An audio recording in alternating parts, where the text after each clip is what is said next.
Hey, welcome back to Right on the Money, the go-to resource for the financial topics that matter most to you. Now, if you're just joining us, we're here with Samuel Cione, founder of Integrity Wealth Management. And Samuel, we've been talking about what to do when a loved one dies, a topic that maybe not the funnest topic to talk about, but one that is super important. So let's dive in a little bit. And folks, if you haven't had a chance, and we'll throw the contact information for Samuel up here. But you need this. You need this brochure in your life. You need this information, and we can get a copy out to you. So phone number will be up there, website.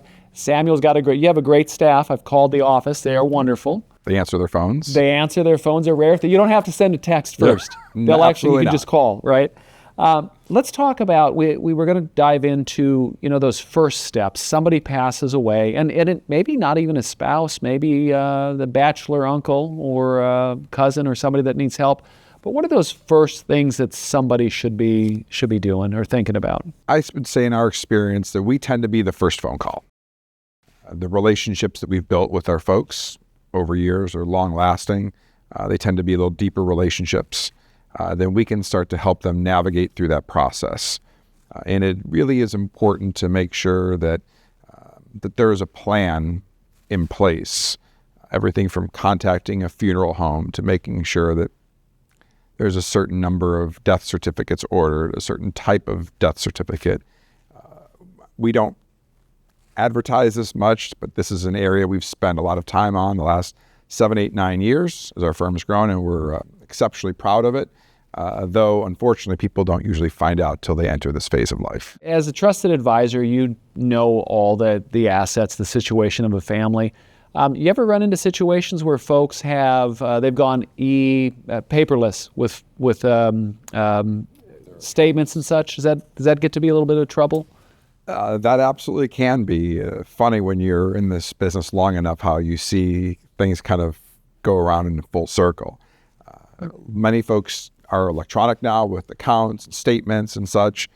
We would always encourage people, again, write everything down, whether it's passwords. And sometimes just resetting a password is not as easy as it once was to access an account or a statement. There's additional steps people have to take, and it can be complicated. And it can be very challenging when you're in an emotional state and experiencing this type of grief. I know in my household that I tend to handle the finances, and my wife is more just kind of hands off. Do you see that a lot? Is that still the way am I just old school, or is that you still see that quite a bit? I see a lot of that. And what we still tend to see is one more, you might say, dominant financial person and one not. And used to be maybe 20 years ago, it tended to be the husband. Yeah. Now we're seeing, in many cases, it could be the wife. Though the challenges apply to both of them equally. Grief applies to everyone equally. And having a plan and having a trusted contact, be it ourselves, that they could turn to for some support and guidance and compassion, empathy, that's really proven to be a very successful pattern for us. When we come back from the break, we're going to talk about not only the importance of being able to seek professional advice for when a loved one passes, but we're going to talk a little bit about having professional advice to grow those assets so you have something to talk about, right? So you do not want to miss that. So also remember, if you like this show, please do us a favor, squeeze the like button, click subscribe so you don't miss a single thing. We'll see you right back here in just a moment.